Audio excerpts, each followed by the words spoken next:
Mengapa kita menjadi congkak dan percaya diri saat punya sedikit kualitas dan kelebihan?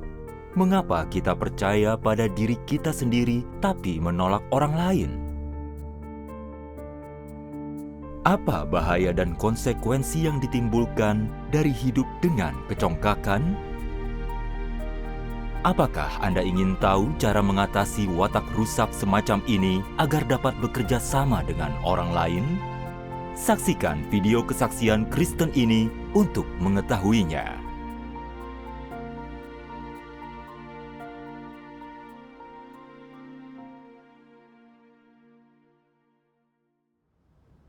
Aku mengerjakan video gereja.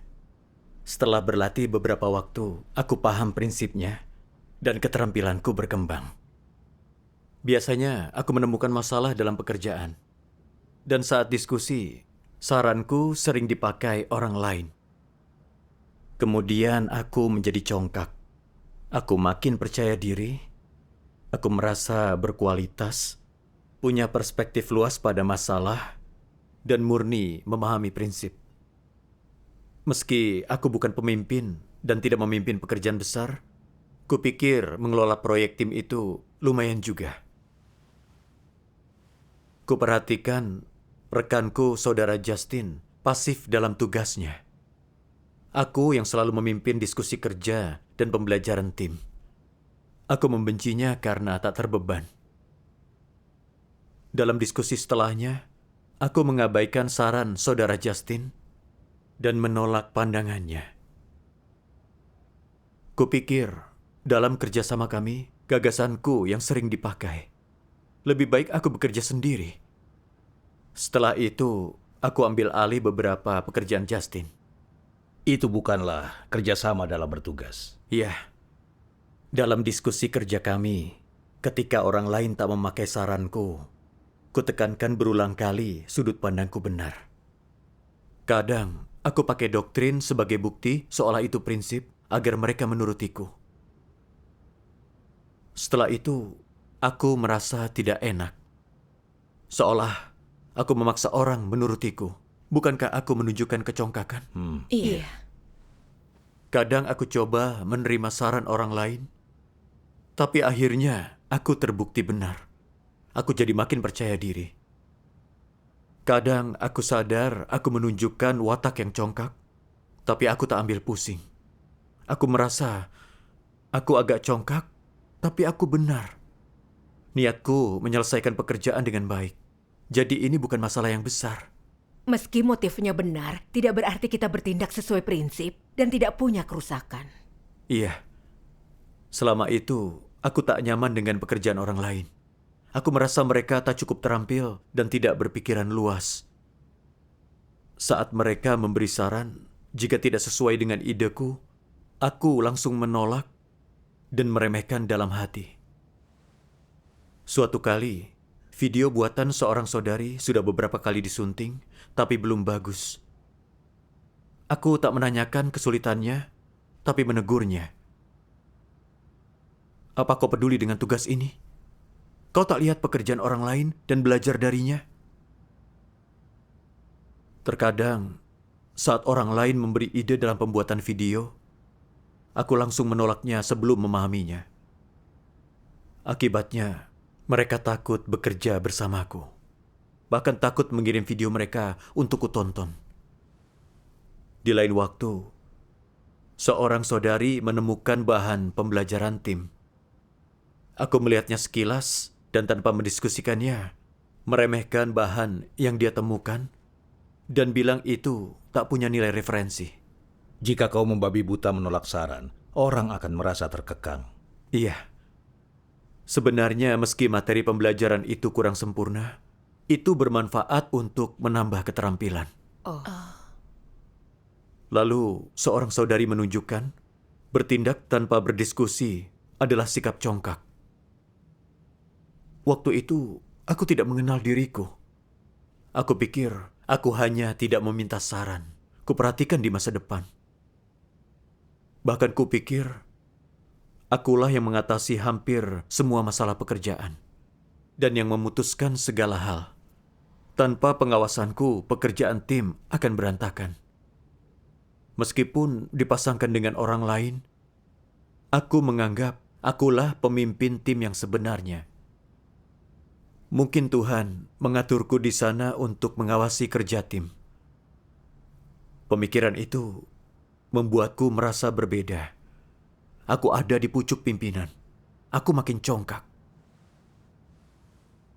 Suatu kali, aku dan 2 saudari membuat janji dengan tim kerja lain. Tapi mendadak aku ada urusan, jadi tidak bisa ikut. Mereka panik begitu mendengarku tidak bisa ikut. Mereka bilang tidak bisa menanganinya, jadi mau menunggu sampai aku punya waktu. Setelah itu, satu saudari berkata, "Sekarang kau jadi penentu keputusan tim besar dan kecil. Saat ada masalah, orang tak mencari kebenaran, tapi mengandalkanmu, merasa tak becus tanpamu. Bukankah kau seharusnya merenung? Itu berbahaya." Iya. Mendengar itu, perasaanku jadi tidak tenang. Timku merasa tidak mampu bekerja tanpaku. Semua harus melaluiku. Itu artinya aku mengendalikan tim. Itu perilaku antikristus. Iya. Niatku hanya menyelesaikan pekerjaan dengan baik. Bagaimana bisa jadi seperti itu? Aku tak tahu cara memahaminya. Karena merasa bingung dan sedih, aku berdoa kepada Tuhan, mohon bimbingannya. Kau dapat pemahaman apa tentang keadaanmu? Seseorang mengirimiku firman yang menyingkapkan watak antikristus yang sesuai dengan keadaanku. Mari kita baca. Baiklah. Salah satu tanda terumum antikristus mengontrol orang adalah dalam lingkup kendali mereka, hanya merekalah penentu keputusan. Tanpa antikristus, tidak ada seorang pun yang berani mengambil keputusan. Tanpa antikristus, semua orang bagai anak tanpa ibu. Mereka tak tahu cara mencari atau cara berdiskusi, seperti boneka atau orang mati. Metode tindakan antikristus selalu tak biasa dan terdengar muluk-muluk. Betapapun benarnya saran orang lain, mereka selalu menolaknya. Meskipun saran itu selaras dengan gagasan mereka, jika antikristus tidak mengusulkannya terlebih dulu, mereka pasti menolak menerimanya.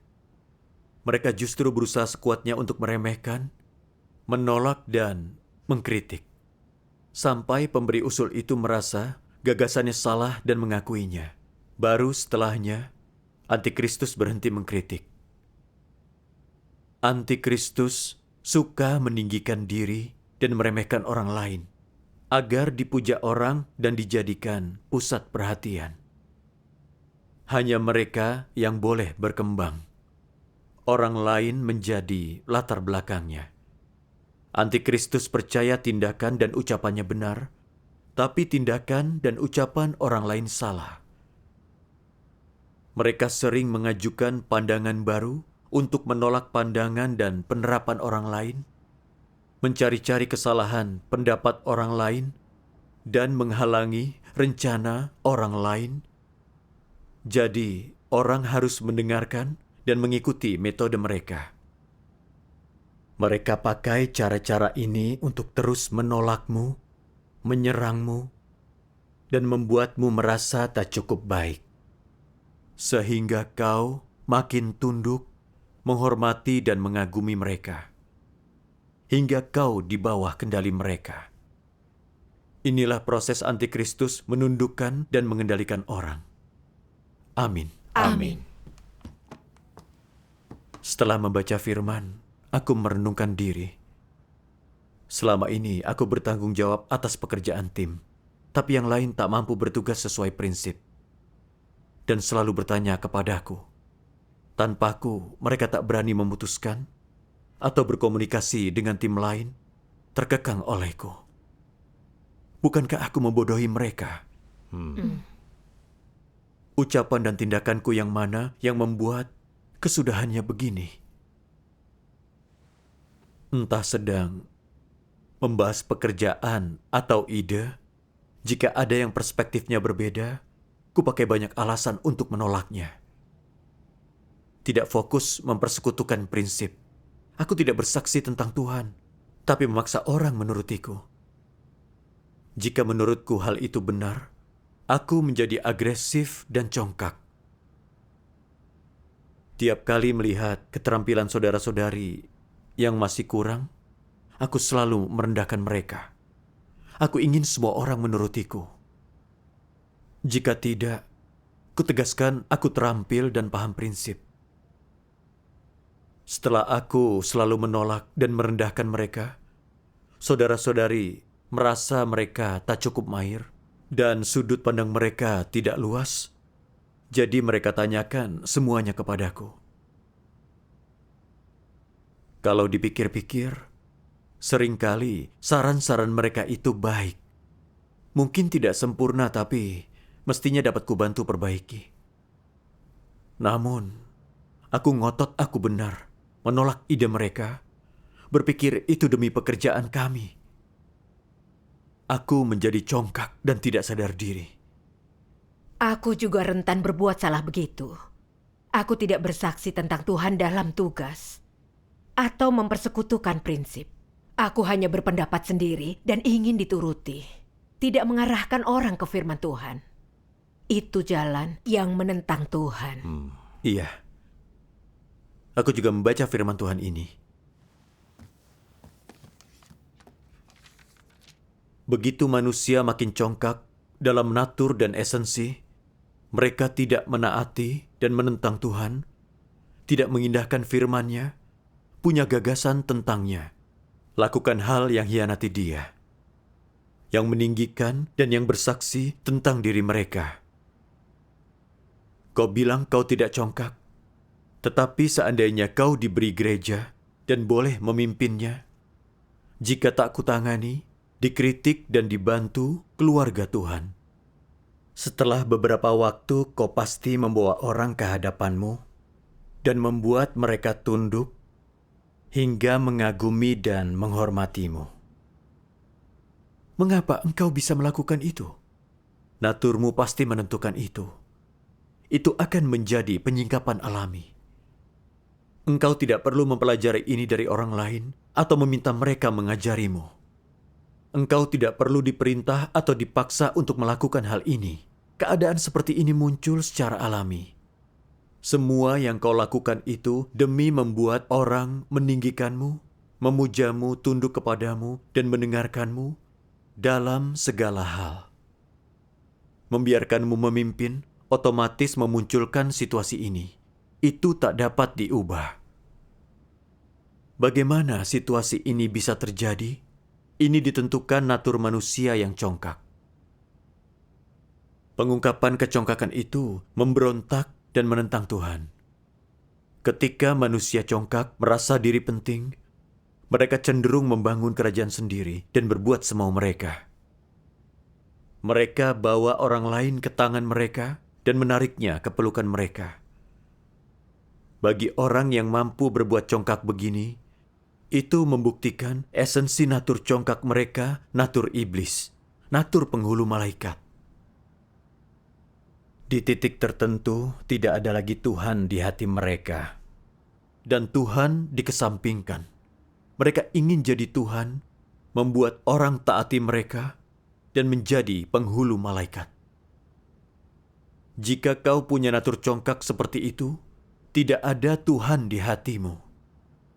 Meski beriman, kau tak akan diakui Tuhan, dianggap pelaku kejahatan dan disingkirkan. Amin. Amin. Amin. Dari firman Tuhan aku mengerti. Aku tak mampu bekerja bersama orang lain karena dikendalikan natur congkakku. Aku tahu dengan natur congkak dan merasa diri penting, aku tak perlu belajar melakukannya. Itu terjadi dengan sendirinya. Semua menurutiku. Iya. Iya.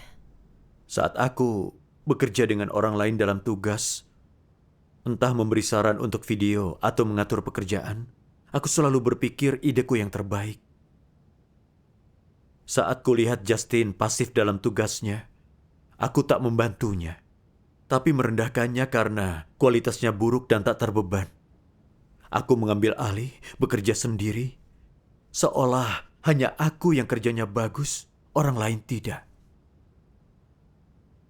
Saat kulihat keterampilan orang lain kurang, kuremehkan mereka karena tak punya kualitas dan pemahaman, seolah aku paling paham dan tahu prinsip. Aku meremehkan orang lain dan meninggikan diri, menampilkan pemikiran dan pendapatku sebagai kebenaran. Kemudian, yang lain merasa tak mampu bekerja sendiri, harus aku yang bertindak. Hingga mereka selalu bertanya kepadaku dan mengandalkanku. Tanpa aku, mereka takut bergerak maju.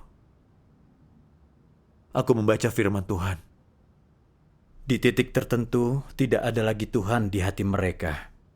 Dan Tuhan dikesampingkan.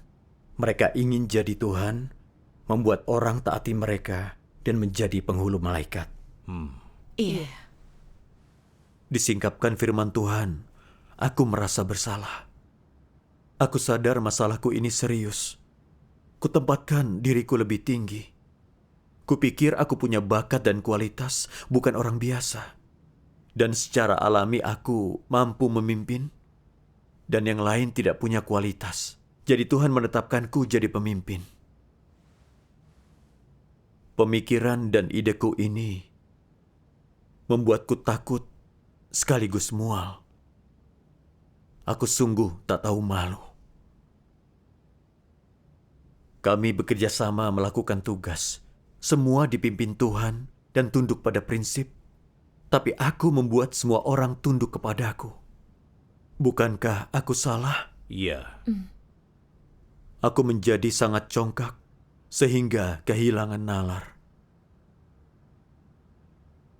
Dalam 10 ketetapan administratif yang harus ditaati umat pilihan Tuhan, manusia tidak boleh membesarkan atau meninggikan diri. Harus menyembah dan meninggikan Tuhan.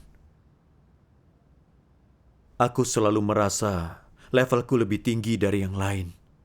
Kutempatkan diriku di atas orang lain. Posisiku itu keliru, di atas orang lain. Iya. Iya.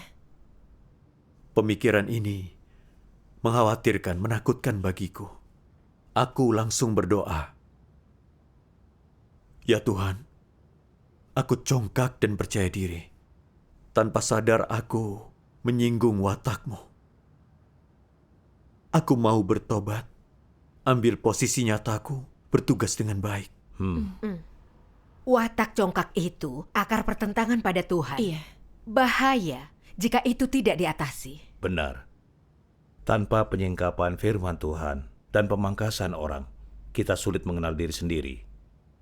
Jika sampai titik tertentu, kita akan dihukum di neraka dan mati tanpa tahu alasannya. Iya. Lalu pengawasku bersekutu denganku. Katanya beberapa orang bilang merasa dikekang bekerja denganku. Mereka bilang aku meremehkan orang lain dan selalu menolak ide mereka. Beberapa orang bilang aku pernah bertemu orang congkak tapi tidak secongkak ini. Ucapan ini menghunjam hatiku. Tak kuduga saudara-saudari menganggapku begitu. Aku menghambat dan menyakiti mereka. Hatiku seperti ditikam selama beberapa hari. Terutama saat diskusi kerja, tak ada yang berani bicara dan suasananya dingin. Aku merasa makin ditegur. Aku tahu ini karena batasan yang kutetapkan untuk mereka. Dalam rasa sakitku, aku datang ke hadapan Tuhan. Mohon bimbingannya agar aku merenung dan masuk. Di saat teduh, aku membaca satu firman yang memberiku pemahaman tentang diriku sendiri.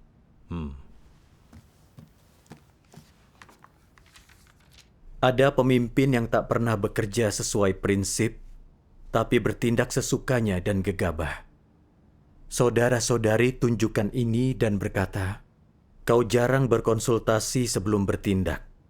Kami tidak tahu apa penilaianmu sampai kau telah memutuskannya. Mengapa kau tidak berkonsultasi? Mengapa kau tidak memberitahu kami sebelum memutuskan? Meski yang kau lakukan itu benar dan kualitasmu lebih baik, kau harus memberitahu kami terlebih dahulu. Kami berhak tahu apa yang terjadi. Kau bertindak sesuka hati, artinya kau menempuh jalan antikristus. Lalu apa tanggapan pemimpin itu? Di rumah, akulah penentu keputusan. Semua masalah aku yang memutuskan. Aku sudah biasa. Saat ada anggota keluarga besarku yang punya masalah, mereka meminta saranku. Mereka tahu aku punya solusi. Itu sebabnya aku menjadi penentu keputusan dan bertanggung jawab atas urusan kami. Datang ke gereja, kupikir aku tidak perlu cemas lagi, tapi aku dipilih sebagai pemimpin. Aku terlahir untuk takdir ini. Tuhan memberiku keterampilan ini. Aku lahir untuk memikirkan semuanya dan membuat keputusan untuk orang lain. Maksud mereka sebenarnya adalah sejak lahir mereka ditakdirkan untuk menjadi pejabat, dan orang lain adalah pion, orang biasa, lahir untuk menjadi budak. Meski yang lain melihat masalah ini dan menunjukkannya, pemimpin tidak terima. Mereka tidak terima ditangani dan dipangkas. Mereka menolak dan menentangnya. Sampai semua orang menuntut mereka dipecat.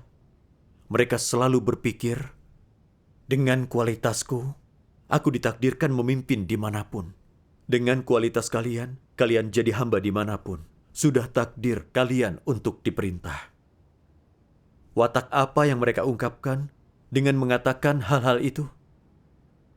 Jelas itu watak yang rusak, tetapi mereka tanpa malu mengatakan itu kepada orang lain dengan menganggapnya sebagai kelebihan mereka menyombongkannya. Saat kerusakan orang disingkap, mereka harus merenung. Mereka harus tahu, bertobat dan meninggalkannya. Mereka harus mengejar kebenaran sampai ikuti prinsip. Tapi itu bukan penerapan pemimpin ini. Mereka enggan memperbaiki diri dan tetap pada pandangannya. Dari perilaku itu terlihat, mereka tidak menerima kebenaran dan bukan pencari kebenaran. Mereka abaikan orang yang menyingkapkan mereka dan penuh pembenaran diri. Inilah aku. Ini namanya keterampilan, kemampuan. Apa kalian punya itu? Aku ditakdirkan sejak lahir untuk memimpin, dan dimanapun itu aku pemimpin. Aku sudah terbiasa menjadi penentu keputusan, memikirkan sendiri cara menangani semuanya. Aku tidak berkonsultasi dengan orang lain. Ini karakteristikku, karisma pribadiku. Ini sikap tak tahu malu yang gegabah. Dengan mereka, tidak mengakui watak mereka rusak. Jelas mereka tidak mengakui firman Tuhanlah yang menyingkapkan manusia. Mereka menganggap kesesatan mereka sebagai kebenaran, membuat orang lain menerima dan mengagumi mereka. Mereka merasa di rumah Tuhan bukan kebenaran yang harus berkuasa, tapi seharusnya ucapan mereka harus berlaku. Bukankah ini sikap yang tak tahu malu? Amin. Amin.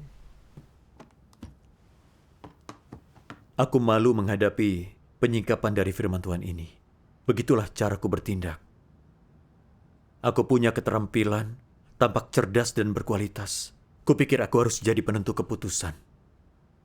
Di mataku, orang lain tidak mampu bekerja dengan baik. Dan saat orang menunjukkan masalahku, aku tak ambil pusing.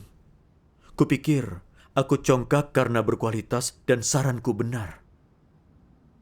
Aku tidak mengenal diriku sendiri.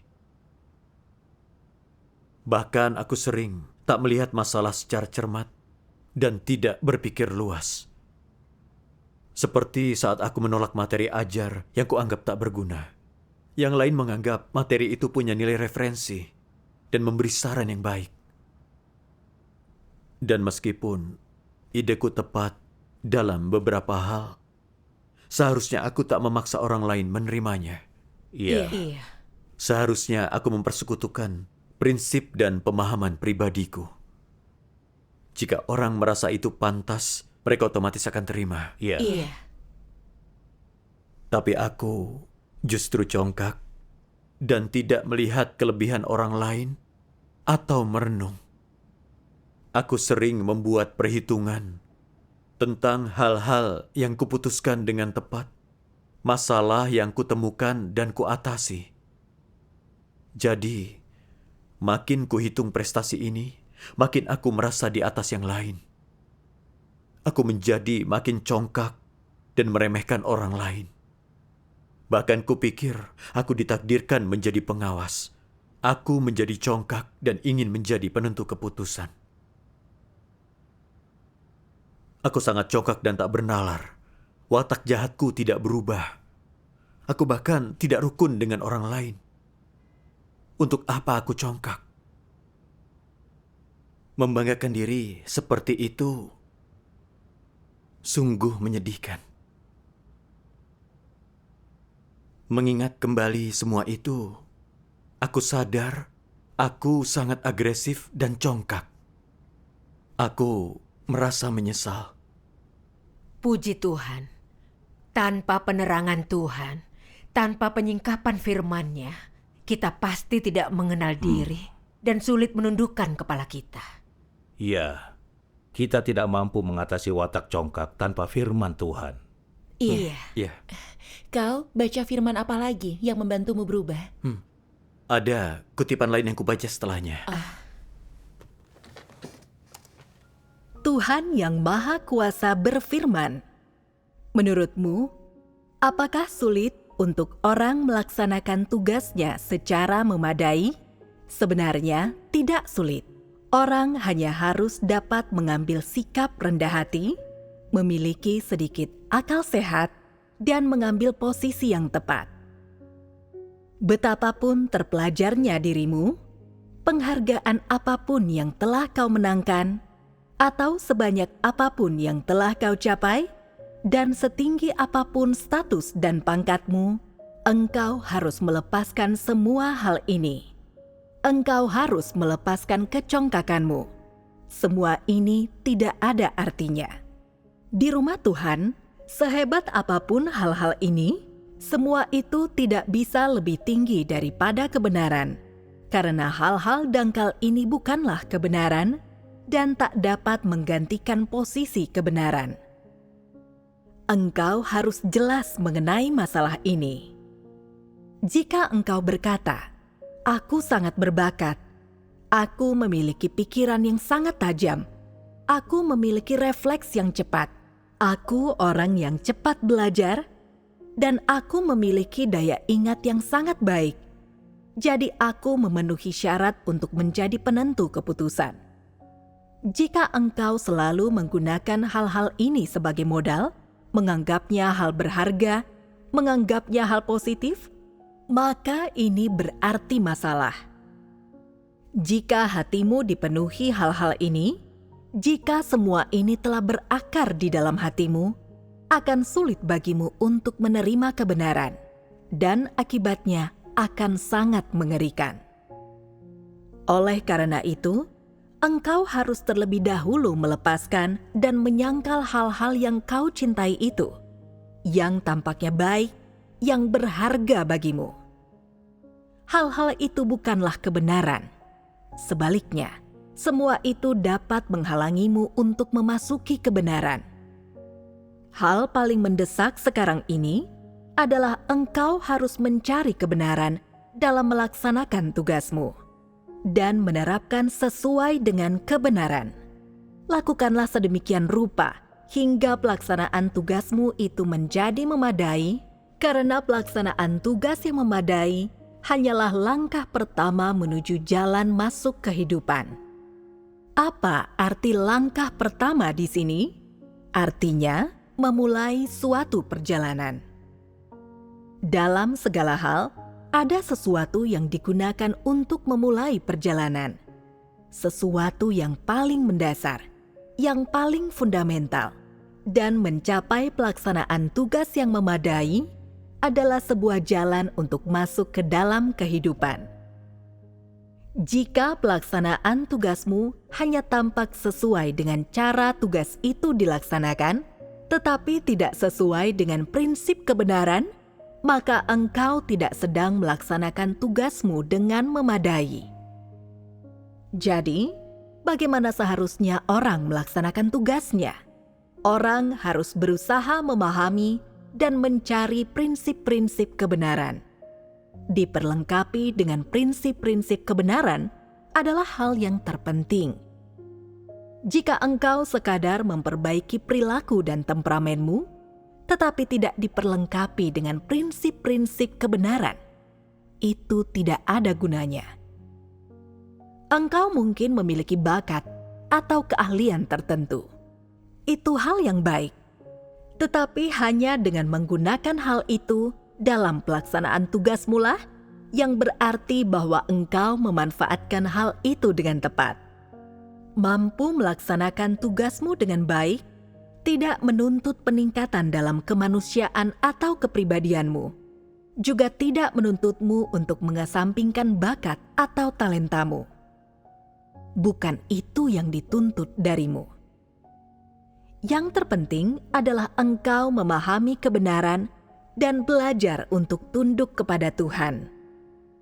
Hampir tak terhindarkan bahwa watak rusakmu akan tersingkap pada saat engkau melaksanakan tugasmu.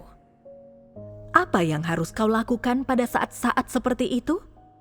Engkau harus mencari kebenaran untuk menyelesaikan masalah ini, dan mulailah bertindak sesuai dengan prinsip-prinsip kebenaran. Melakukan hal ini dan melakukan tugasmu dengan baik tidak akan menimbulkan masalah apapun. Apapun bidang bakat atau keahlianmu, atau dimanapun engkau memperoleh keterampilan khususmu, engkau bisa menggunakan hal yang telah kau pelajari itu dalam melaksanakan tugas yang harus kau laksanakan. Menggunakan bakat, keahlian, atau keterampilan khusus dalam pelaksanaan tugas adalah hal yang paling tepat, tetapi engkau juga harus diperlengkapi dengan kebenaran dan mampu bertindak sesuai dengan prinsip. Hanya dengan cara inilah engkau dapat melaksanakan tugasmu dengan baik. Ini adalah pendekatan dua sisi yang telah dibahas sebelumnya. Di satu sisi, engkau harus memiliki hati nurani dan nalar, dan di sisi lain, engkau harus mencari kebenaran untuk memperbaiki watak rusakmu. Orang masuk ke dalam kehidupan dengan melaksanakan tugas mereka dengan cara ini, dan mereka menjadi mampu untuk melaksanakan tugas mereka dengan memadai. Amin. Amin. Amin. Puji Tuhan. Firman Tuhan menerangkan jalan penerapan dengan jelas. Kesampingkan diri, cari kebenaran, dan bertindak sesuai prinsip. Itulah kuncinya. Iya. Iya. Dari firman Tuhan, aku memahami. Tuhan menilai apakah orang bertugas dengan baik, bukan dari banyaknya pekerjaan atau benar salahnya, tapi dari jalan yang mereka tempuh dalam tugas, dan apakah mereka menerapkan kebenaran. Iya.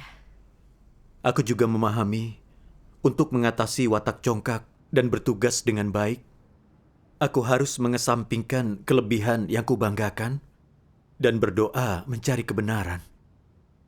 Jika aku mengandalkan kualitasku tanpa mencari kebenaran dan ikut prinsip, apapun yang kulakukan, Tuhan tidak akan berkenan. Iya.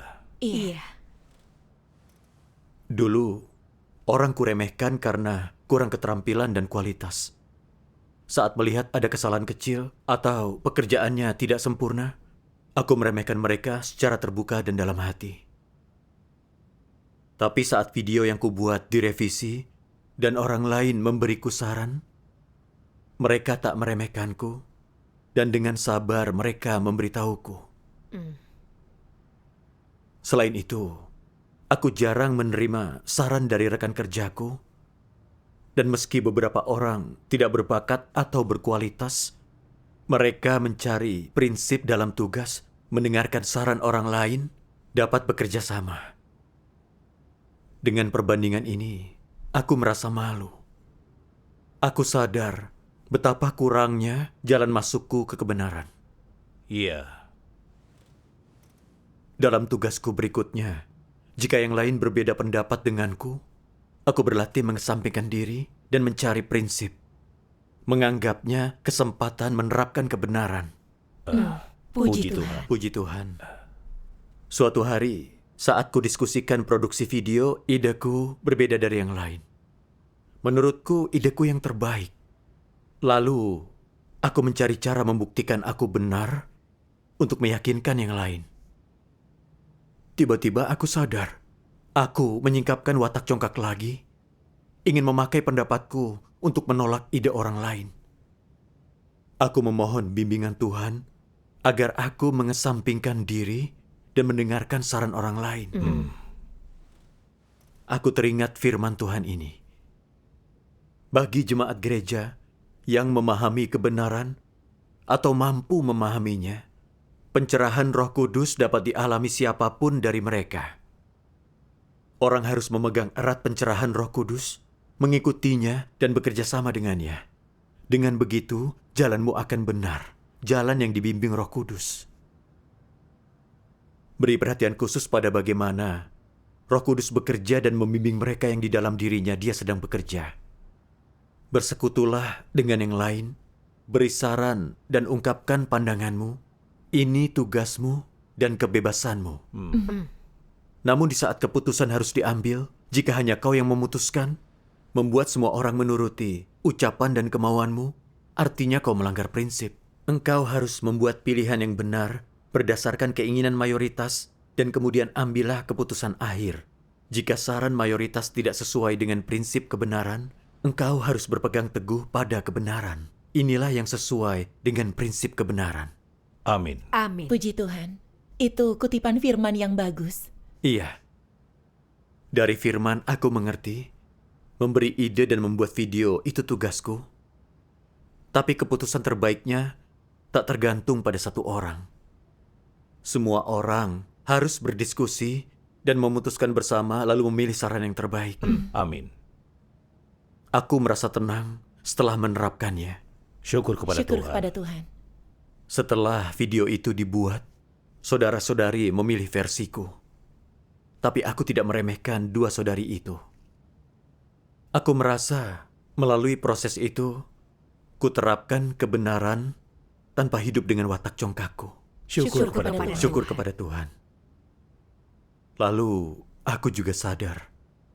Tuhan atur situasi, tak lihat siapa yang benar dan salah, tapi melihat watak yang orang jalani. Meski seseorang benar, tapi menyingkapkan kecongkakan, Tuhan membenci hal itu. Iya. Iya.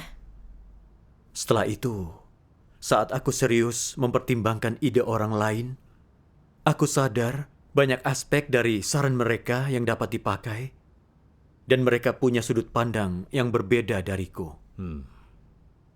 Sebelumnya, aku menganggap orang lain tidak berpikir luas, karena aku hanya memandang dari sudut pandangku, dan jarang mendengarkan ide orang lain. Lalu aku sadar, setiap orang punya kelebihan, dan aku bisa belajar dari mereka. Iya. Aku tak ingin dengan aku percaya diri, tapi siap bekerja bersama orang lain, mencari kebenaran dan mendengarkan saran, bekerja sama dalam tugas. Syukur kepada Syukur Tuhan. kepada Syukur Tuhan. kepada Tuhan.